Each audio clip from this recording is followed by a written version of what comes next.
common knowledge and just recounting of history said that the strikes on Iran should have been an unmitigated disaster. I was one of the people that was heavily critical of that.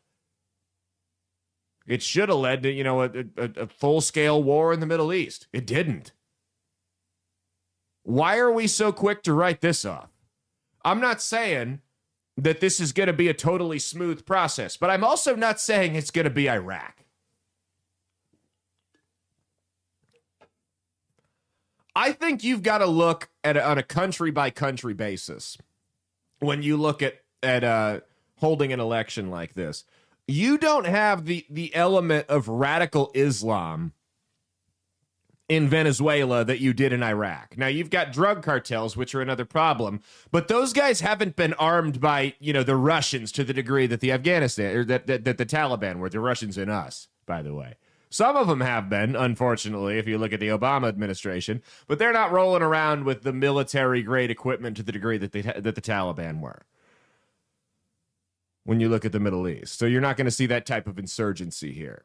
So you don't have that element. And I saw a lot of people saying that this was going to be America's Ukraine. And I'm like, guys, you're not, this is not our Ukraine. This is not a land grab. We don't feel like we're entitled to a portion of the country within its borders. They're not decimating apartments and civilian targets.